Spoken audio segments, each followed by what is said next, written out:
নমস্কাৰ বন্ধু বান্ধৱীসকল, কেনে আছে? ভাল নিশ্চয়।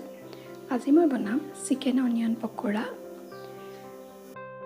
চিকেন পকোৰাটো খাবলৈ এনেও ভালেই, তাতে পিঁয়াজৰ লগত বনোৱা এইটো চিকেন পকোৰা খাবলৈ বহুত টেষ্টি হয়, বহুত ক্ৰিস্পি হয়। তেনেহ'লে এই ৰেচিপিটো ঘৰত ট্ৰাই কৰি চাব আৰু খাই কেনে পালে মোক তলত কমেণ্ট কৰি জনাব।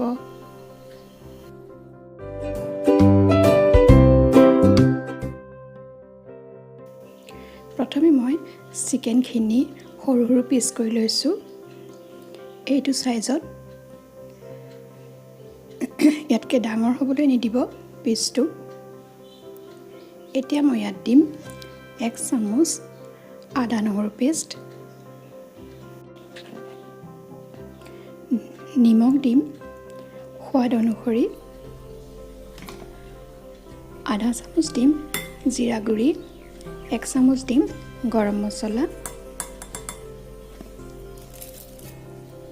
ইয়াত ৰেড চিলি পাউডাৰ দিম 1 চামুচ। ৰেড চিলি পাউডাৰটো আপোনালোকে নিজৰ ইচ্ছামতে কম বেছি কৰি ল'ব। এতিয়া মই ইয়াত এফাল নেমু চেপি দিম। নেমু ৰস প্ৰায় 4-5 চামুচমান হ'লে ভাল।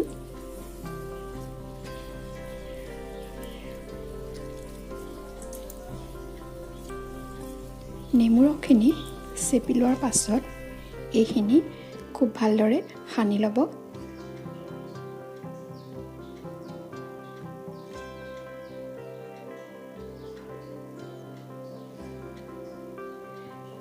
খুব ভালদৰে এইখিনি সানি লোৱাৰ পাছত মই 2 ঘণ্টাৰ কাৰণে ফ্ৰিজত ৰাখি দিম, তেতিয়া খুব ভালদৰে মেৰিনেট হয়।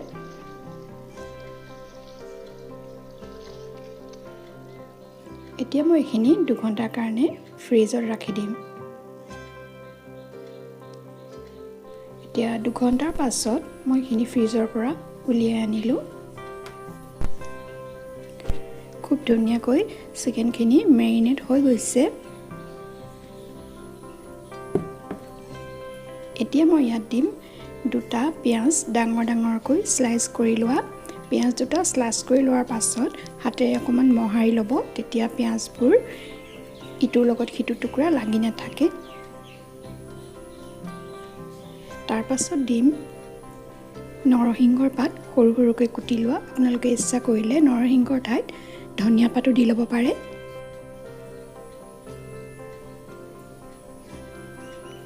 তাৰ পাছত দিম কেঁচা জলকীয়া দুফাল দুফালকৈ ফালি লোৱা। এইখিনি এতিয়া খুব ধুনীয়াকৈ মই মিক্স কৰি ল'ম। মিক্স কৰি 5 মিনিটমান ৰেষ্ট হ'বলৈ দিম। আপোনালোকে বাৰু এই চেনেলটো ছাবস্ক্ৰাইব কৰিলেনে? সকলোৱে কৰিলে নিশ্চয়, কিন্তু যিসকলে কৰিবলৈ থাকি গৈছে ছাবস্ক্ৰাইব কৰি ল'বচোন, তেতিয়া মই কেতিয়াবা ভাল ভাল ৰেচিপি দিলে আপোনালোকৰ ফোনত আহি যাব। এইখিনি এতিয়া ধুনীয়াকৈ সানি লোৱা হৈ গৈছে আৰু 5 মিনিট ৰেষ্ট কৰি লোৱা হৈছে।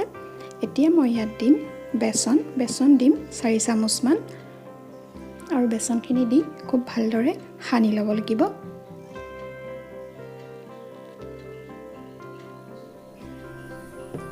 এইদৰে সানি ল'ম। সানোতে বৰ শুকান হৈ যোৱা যেন দেখিলে আপোনালোকে অকণমান পানী ছটিয়াই ল'ব। মোৰো অলপ শুকান শুকান লাগিছে, গতিকে অকণমান পানী ছটিয়াই ল'ম।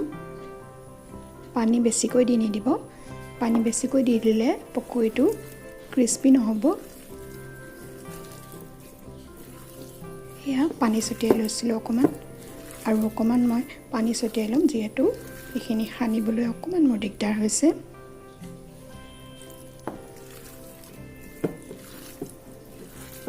এতিয়া মই বেচনটো অকণমান কম হোৱা যেন পালোঁ, গতিকে আৰু 1 চামুচমান বেচন ইয়াত দি আকৌ ভালদৰে সানি ল'ম।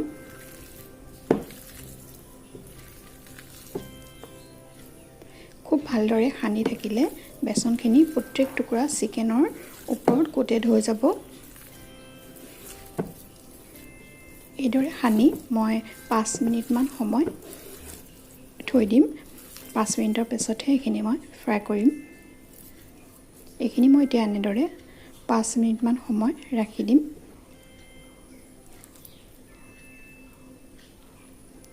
এইফালে মই কেৰাহী এখন গৰম কৰি ল'লোঁ। প্ৰথমতে কেৰাহীখনত তেল দি তেলখিনি হাই ফ্লেমত গৰম কৰি ল'ব।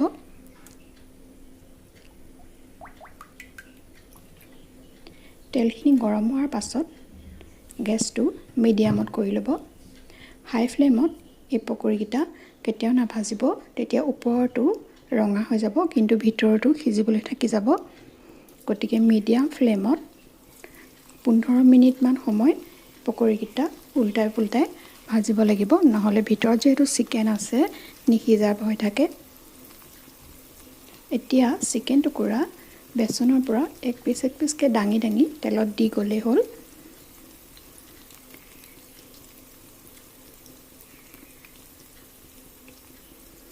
এইদৰে গোটেইখিনি চিকেন দিয়া নাই, অলপ অলপকৈ মই চিকেনখিনি ফ্ৰাই কৰিছোঁ। এটা ছাইড অলপ ৰঙা হোৱাৰ পাছত লুটিয়াই দিব।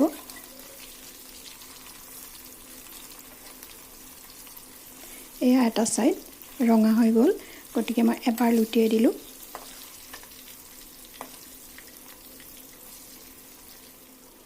আকৌ এবাৰ লুটিয়াই দিয়াৰ পাছত চিকেনখিনি ধুনীয়াকৈ সিজিলে। প্ৰায় 15 মিনিটমান সময় এইখিনি মই ভাজিছোঁ। এইখিনি তেলৰ পৰা টুকি আকৌ এতিয়া মই নেক্সট বেচটো ভাজি ল'ম।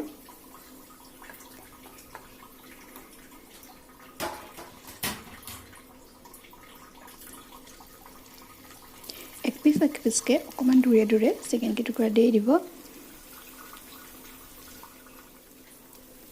এই টুকুৰাও ৰঙাকৈ ভাজি ল'লোঁ প্ৰায় 15 মিনিটমান সময়। এই টুকুৰা ভাজি হোৱাৰ পাছত থাকি যোৱা আৰু চিকেনখিনিও একেই ৰঙাকৈ ভাজি ল'লোঁ। এইখিনি এতিয়া এখন প্লেটত দি ওপৰত চাট মছলা নহ'লে আমচুৰ পাউডাৰ দি ল'ব। মই আমচুৰ পাউডাৰ দিছোঁ।